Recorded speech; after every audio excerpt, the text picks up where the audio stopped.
மத்திய மாநில அரசுகளின் அதிகாரங்களை ஆய்வு செய்ய அமைக்கப்பட்ட குழுக்களில் பொருந்தாததை தேர்வு செய்க.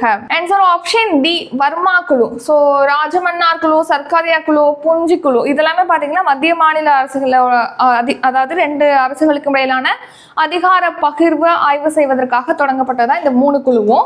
வர்மா குழு அப்படிங்கிறது என்னன்னா, இப்போ டெல்லியில 2012 பாலியல் பலாத்கார சம்பவத்துக்கு அப்புறமா பாலியல் வன்முறை சட்டங்களை ஒழுங்குபடுத்தணும், அதை மேம்படுத்தணும் அப்படிங்கிறதுக்காக தான் வர்மா குழு அமைச்சிருப்பாங்க. மற்ற 3மே இந்த மத்திய மாநில அரசுகளுக்கு இடையிலான அதிகார பகிர்வு சம்பந்தமாக அமைக்கப்பட்டது.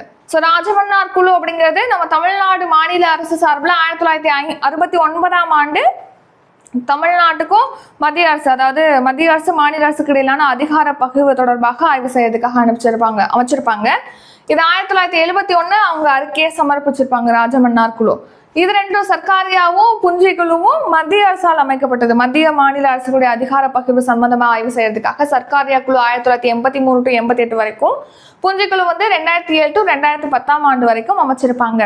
அதுக்கடுத்து இப்போ ரீசெண்டா பாத்தீங்கன்னா நம்ம முதலமைச்சர் ஸ்டாலின் அவர்கள் தலைமையிலான ஆட்சியில ஒரு குழு, உயர்நிலை குழுவானது அமைச்சிருக்காங்க. மத்திய மாநில அரசுகளுடைய அதிகார பகிர்வு ஆய்வு செய்யறதுக்காக குரியன் ஜோசப் அவர்கள் தலைமையில ஒரு குழு.